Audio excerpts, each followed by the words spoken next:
मशरिक़ वस्ता में कशीदगी बढ़ाने और एक के बाद एक मुल्क पर हमलों से इसराइल की आलमी तन्हाई बढ़ती जा रही है, जिसका एतराफ़ अब खुद इसराइली वज़ीर आज़म नेतन्याहू कर रहे हैं। मगर इसके बावजूद ख़ित्ते में इसराइली जारियत पूरी शिद्दत के साथ जारी है और आज एक बार फिर इसराइली फ़ौज ने यमन के हुदैदा पोर्ट पर बमबारी कर दी है, जबकि गज़ा में भी इसराइली जारियत पूरी शिद्दत के साथ जारी है और गज़ा सिटी में फ़िज़ाई हमलों के साथ साथ अब ज़मीनी कार्रवाई की तैयारियां भी मुकम्मल हो चुकी हैं और इसराइली टैंक भी गज़ा सिटी पहुंच चुके हैं। जबकि आज होने वाले इसराइली हमलों में अब तक गज़ा में कम अज़ कम 62 फ़लस्तीनी शहीद हो चुके हैं, जबकि गज़ा में मजमूई शहादतों की तादाद 64,964 से ज़ायद हो चुकी है। ऐसे में अब अक़वाम मुत्तहिदा की जानिब से कायम एक आज़ाद तहकीकाती कमीशन ने अपनी रिपोर्ट में इसराइल की गज़ा पर जंग को फ़लस्तीनियों की नस्ल कुशी करार दे दिया है। वाज़ेह रहे कि इससे पहले 2023 में जनूबी अफ्रीका ने इसराइल पर गज़ा में नस्ल कुशी का इल्ज़ाम आयद करते हुए बैनुल-अक़वामी अदालत इंसाफ में मुकदमा दायर कर दिया था। ये मुकदमा अब भी जारी है, जबकि इसी साल अप्रैल में नेशनल ने कहा था कि इसराइल गज़ा में एक लाइव स्ट्रीम नस्ल कुशी कर रहा है। BBC के मुताबिक अक़वाम मुत्तहिदा के एक तहकीकाती कमीशन का कहना है कि इसराइल ने गज़ा में फ़लस्तीनियों के खिलाफ नस्ल कुशी की है। 72 सफ़हात पर मुश्तमिल अक़वाम मुत्तहिदा के तहकीकाती कमीशन की इस रिपोर्ट के मुताबिक ऐसे माकूल शवाहिद मौजूद हैं जिनकी बुनियाद पर यह नतीजा निकाला जा सकता है कि 2023 में जंग के आगाज़ से लेकर अब तक इसराइल ने बैनुल-अक़वामी कानून में बयान करदा नस्ल कुशी के 5 में से 4 एक्ट किए हैं, जिनमें किसी गिरोह के अफराद को कत्ल करना, उन्हें जिस्मानी और जहनी तौर पर संगीन नुकसान पहुँचाना, दानिस्ता तौर पर ऐसे हालात पैदा करना जो उस गिरोह की मुकम्मल तबाही का बाइस हों और बच्चों की पैदाइश को रोकना जैसे इक़दाम शामिल हैं। रिपोर्ट में इसराइली रहनुमाओं के बयानात और इसराइली फ़ौज के तर्ज़ अमल को नस्ल कुशी के इरादे के सबूत के तौर पर पेश किया गया है। फ़लस्तीनी मकबूजा इलाकों पर आज़ाद बैनुल-अक़वामी तहकीकाती कमीशन अक़वाम मुत्तहिदा की इंसानी हुकूक काउंसिल ने 2021 में कायम किया था, ताकि इंटरनेशनल राइट्स और इंसानी हुकूक की तमाम मुबैना खिलाफ वर्जियों की तहकीकात की जा सके। 3 रुकनी माहिरीन के इस पैनल की सरबराही जनूबी अफ्रीका में अक़वाम मुत्तहिदा के इंसानी हुकूक काउंसिल के साबिक सरबराह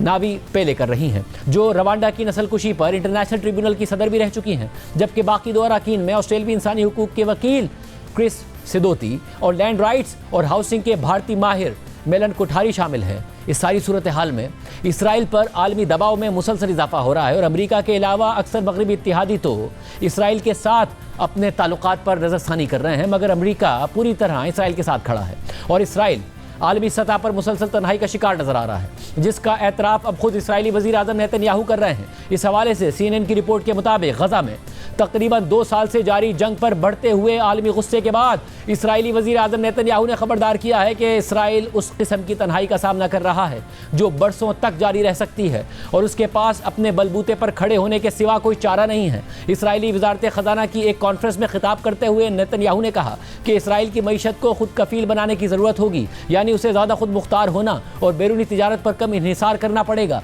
नेतन्याहू ने मजीद कहा कि तन्हाई एक ऐसा लफ्ज़ है जिससे मैं नफरत करता हूँ। रिपोर्ट के मुताबिक नेतन्याहू के बयानात बड़े पैमाने पर आने वाले आलमी रद्द अमल का एक एतराफ़ है, जिसका इसराइल गज़ा में अपनी जंग बढ़ाते हुए सामना कर रहा है। गज़ा की जंग में अपने तर्ज़ अमल की वजह से इसराइल अब फ्रांस, नीदरलैंड, बरतानिया, स्पेन, इटली और दीगर की जानिब से जुज़वी या मुकम्मल हथियारों की पाबंदियों का सामना कर रहा है। ताहम उसके ज़्यादातर हथियार अमरीका से आते हैं, जिसने ऐसी कोई पाबंदी नहीं लगाई बल्कि दूसरों को भी ऐसा करने से खबरदार किया है। बाइडेन दौर में 2000 पाउंड वजनी बॉम्ब्स की एक खेप को मौखर किया गया था, लेकिन ट्रंप इंतजामिया ने इसे फ़ौरन बहाल कर दिया था। रिपोर्ट में मज़ीद लिखा है कि इसराइली अवाम, यरगमालियों के ख़ानदान और हत्ता के इसराइली फ़ौज तक ने गज़ा में जंग को बढ़ाने की मुखालफत की है, क्योंकि उन्हें खदशा है कि इससे यरगमालियों की जान को ख़तरा लाहक हो सकता है और इंसानी नुकसान में इजाफा हो सकता है। लेकिन वज़ीर आज़म नेतन्याहू जंग बढ़ाने पर इसरार कर रहे हैं। वाज़ेह रहे कि कई सालों से इसराइल को इलाकाई और आलमी सतह पर एक मुआशी पावर हाउस समझा जाता रहा है,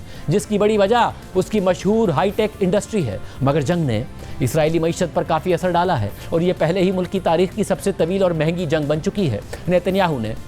इस तन्हाई को जुज़वी तौर पर एक इंतहा पसंद इस्लामी एजेंडे से मंसूब कर दिया, जिसके बारे में उनका दावा है कि उसने यूरोपीय खारजा पॉलिसी पर इसराइल के खिलाफ बहुत मनफी असर डाला है। नेतन्याहू ने यह भी कहा कि हरीफ रियासतें, जिनमें कतर भी शामिल है, इन रियासतों ने सोशल मीडिया पर आलमी बयानिया तश्कील दिया है जो हमें एक तरह की तन्हाई में डाल रहा है। नेतन्याहू ने मजीद कहा कि यह सूरत हाल हमें मुआशी पाबंदियों और हथियारों और उनके पुर्जों की दरामद में मुश्किलात से दो चार कर रही है। नेतन्याहू के मुताबिक इसराइल आलमी सतह पर तन्हाई का शिकार हो रहा है, इसलिए इसराइल को अपनी मईशत को मजबूत करना होगा। मगर इसराइल की तन्हाई सिर्फ सिफारती मुहाज तक महदूद नहीं रही है, बल्कि खेलों समेत दीगर मैदानों में भी इसराइल के खिलाफ इकदाम उठाए जा रहे हैं। इस हवाले से BBC ने लिखा है कि जैसे जैसे गजा में जंग तवील होती जा रही है, इसराइल की बैनुल-अक़वामी तन्हाई गहरी होती जा रही है। क्या ये एक जनूबी अफ्रीका जैसा लम्हा बनने के करीब पहुंच रहा है कि जब सियासी और मुआशी दबाव समेत खेलों और सकाफती बॉयकॉट के इम्तिजाज ने जनूबी अफ्रीका को नस्ल परस्ती छोड़ने पर मजबूर कर दिया था? या फिर इसराइली वजीर आज़म नेतन्याहू की दाएं बाजू की हुकूमत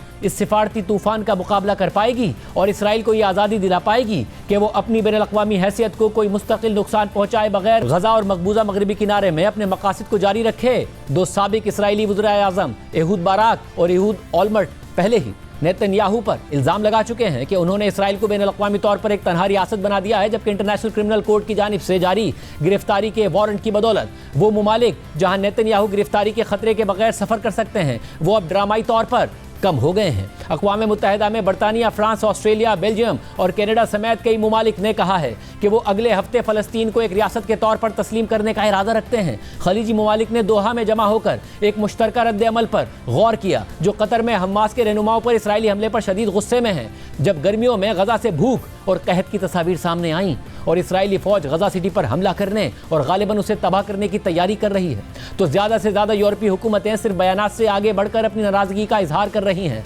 यहाँ तक कि नेतन्याहू ने भी तस्लीम किया है कि इसराइल आलमी सतह पर एक तरह की मुआशी तन्हाई का सामना कर रहा है। रिपोर्ट में मज़ीद लिखा है कि इस माह के आगाज़ में बेल्जियम ने इसराइल के खिलाफ पाबंदियों की एक सीरीज़ का ऐलान किया, जिनमें मकबूजा मगरबी किनारे की गैर कानूनी यहूदी सेटलमेंट से दरामदात पर पाबंदी, इसराइली कंपनियों के साथ खरीदारी की पॉलिसियों का सरे-नौ जायज़ा और इसराइली सेटलमेंट्स में रहने वाले बेल्जियम के शहरियों के लिए काउंसलर इमदाद पर पाबंदियां शामिल हैं। साथ ही बेल्जियम ने इसराइली हुकूमत के दो सख्त गिर वुज़रा बिन गुवेर और बेज़लेल स्मोट्रिच को भी नापसंदीदा शख्सियत करार दिया, जबकि दीगर मुमालिक जिनमें बरतानिया और फ्रांस शामिल हैं पहले ही ऐसे इक़दाम उठा चुके थे। लेकिन तशद्दुद में मुलव्विस इसराइली सेटलर्स पर बाइडेन इंतजामिया की जानिब से गुज़िश्ता साल आयद की गई पाबंदियां ट्रंप के दोबारा व्हाइट हाउस में आने के पहले ही दिन ख़त्म कर दी गईं। बेल्जियम के इक़दाम के एक हफ्ते बाद स्पेन ने अपने इक़दामात का ऐलान किया, जिसमें इसराइल पर पहले से मौजूद गैर रस्मी हथियारों की पाबंदी को बाकायदा कानून में बदलना, इंपोर्ट्स पर जुज़वी पाबंदी लगाना, गजा में नस्ल कुशी या जंगी जराइम में मुलव्विस किसी भी शख्स को स्पेन की सरजमीन में दाखिले से रोकना और इसराइल के लिए हथियार ले जाने वाले